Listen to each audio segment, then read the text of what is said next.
भगवत गीता के दिव्य श्लोक देहिनोस्मिन् यथा देहे कौमारम यौवनम जरा तथा देहांतर प्राप्ति धीरस्तत्र न मुह्यति।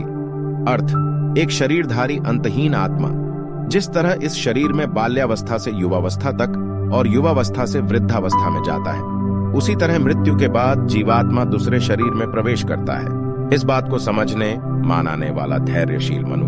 भगवत गीता श्लोक 14 अध्याय 2 मात्रा स्पर्शास्तु कौन्तेय शीतोष्ण सुख दुखदा आगमा पायनो नित्यास्तान स्थितिक्षस्व भारत। अर्थ, हे कुंती पुत्र अर्जुन, कुछ समय के लिए निर्माण होने वाले और समय के साथ ही नष्ट होने वाले जो सुख और दुख है, वह शरद ऋतु सर्दी और ग्रीष्म ऋतु गर्मी के जैसे आने जाने वाले होते हैं। हे भरत वंशज, वो सुख दुख इंद्रिय को महसूस होने की वजह से निर्माण होते हैं, इसीलिए मनुष्य ने इनसे परेशान न होते हुए इन्हें सहना सीखना चाहिए। भगवत गीता श्लोक 15 अध्याय 2 यम ही न व्यथयन्ति एते पुरुषम पुरुषर्षभ समदुहक सुखम धीरम सौमृतत्वाय कल्पते।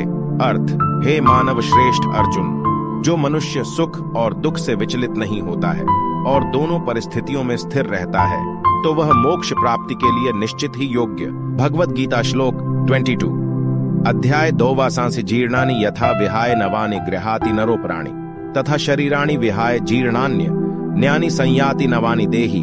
अर्थ, जिस प्रकार मनुष्य अपने पुराने वस्त्रों का त्याग करके नए वस्त्र धारण करता है, उसी प्रकार आत्मा भी पुराने और अनुपयोगी देह का त्याग करके नए भौतिक देह को धारण करता है। भगवत गीता श्लोक 23 अध्याय नैनम छिद्रन्ति शस्त्राणि नैनम दहति पावक न चैनम क्लेदयन्त्यापो न शोषयति मारुत। अर्थ, इस आत्मा के किसी भी शस्त्र द्वारा टुकड़े नहीं किए जा सकते, अग्नि द्वारा इसे जला भी नहीं सकते, न जल इसे भिगो सकता है और न हवा इसे सुखा सकती है।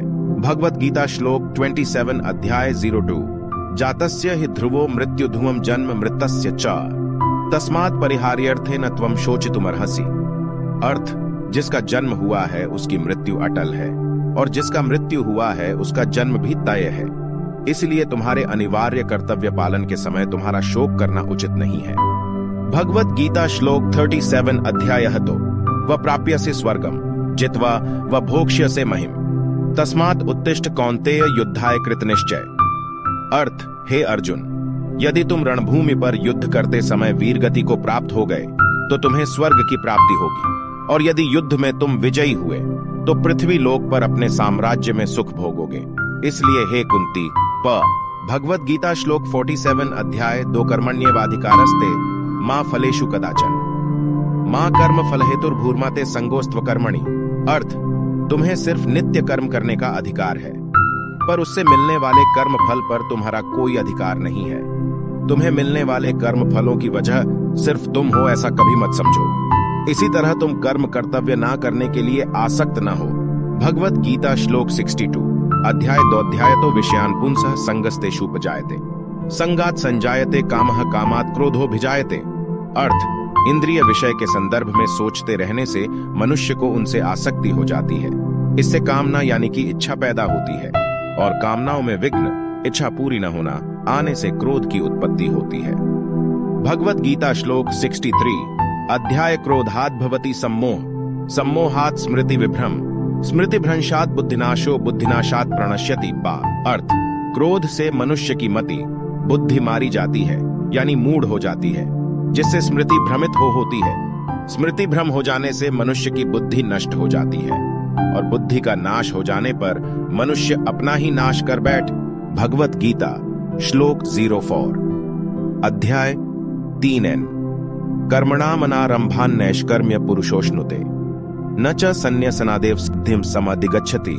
अर्थ, जैसे केवल कर्म न करने से मनुष्य कर्म बंधन से मुक्त नहीं हो सकता, वैसे ही केवल संन्यास लेने से मनुष्य को सिद्धि प्राप्त नहीं हो सकती। भगवत गीता श्लोक 08 अध्याय 3 कुरु कर्म त्वं कर्म ज्ञायो ह्यकर्मणः शरीर यात्रापि च ते न प्रसिद्ध चेद कर्मणः। अर्थ, हे अर्जुन, तुम तुम्हारे नियत कर्म कर्तव्य को करो, क्योंकि कर्म करना यह उसे न करने से बेहतर होता है। कर्म के बगैर इंसान अपने शरीर का भी निर्वाह नहीं कर सकता। भगवत गीता श्लोक 21 अध्याय 3 यद्यदाचरति श्रेष्ठस्तत्र देवेत्रो जन स यत् प्रमाणम कुरुते लोकस्तदनुवर्तते। अर्थ, श्रेष्ठ पुरुष जो जो आचरण अर्थात जो जो काम करते हैं, दूसरे मनुष्य भी वैसा ही आचरण वैसा ही काम करते हैं। श्रेष्ठ पुरुष जो प्रमाण या उदाहरण प्रस्तुत करता है, समस्त मानव समाज उसी का अनुसरण कृति करने लग जाते हैं।